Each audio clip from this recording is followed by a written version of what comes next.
बिस्मिल्लाहिर्रहमानिर्रहीम ख़वातीन हज़रात अस्सलाम वालेकुम नाज़रीन। जो है पानी आपको पता है डे बाई डे नीचे चला जा रहा होता है और उसमें जो है हमारे single impeller double impeller pump जो है प्रॉपरली काम नहीं कर रहे होते और बहुत सारी जगहों पे जहाँ पे सोलर के ऊपर सिस्टम लगे हुए हैं वहाँ पे ये ट्रिप कर जाते हैं। तो ज़ेम्ट्रा टेक्नोलॉजी ने जो है आप कह लें कि डबल इम्पेलर BLDC डीवल पंप जो है अल्हम्दुलिल्लाह लॉन्च कर दिया। आप प्रेशर देखें और इसी तरह से ये जो है आपको डायरेक्टली जो है सोलर या वाबडा के साथ AC/DC कंट्रोलर के साथ जो है ये चीज़ आपको जो है मिलेगी।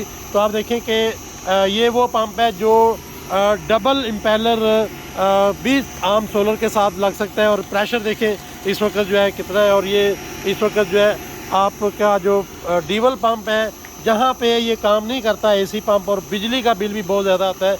तो ज़ेम्ट्रा टेक्नोलॉजी ने ये जो है अल्हम्दुलिल्लाह बहुत बड़ी जो है मेहनत करके कई सालों की एफर्ट से इस वक्त जो है ये पंप जो है मार्केट में लॉन्च कर दिया है। आप कांटेक्ट कर सकते हैं हमारी टीम के साथ, खासकर डीलर डिस्ट्रीब्यूशन के लिए। तो पाकिस्तान में जब ये सारे पंप जो हैं अगर BLDC होते हैं तो आप अंदाज़ा करें कि हमारे पास कितना जो है बचत होगी। और इसी तरह से सारे का सारा पाकिस्तान सोलराइज होकर पूरी दुनिया में लो पावर पर चल सकेगा। और ज़ेम्ट्रा से आप कांटेक्ट कर सकते हैं। यही वो चीज़ है जिसके लिए हम बार बार ये बात कर रहे थे कि BLDC के बेस के ऊपर सारे सिस्टम को चलाना है। तो डबल इम्पेलर पंप जो है उसके लिए आप कांटेक्ट कर सकते हैं हमारी टीम के साथ। हमारे साथ रहिएगा। बहुत शुक्रिया। अल्लाह हाफ़िज़। Thank you.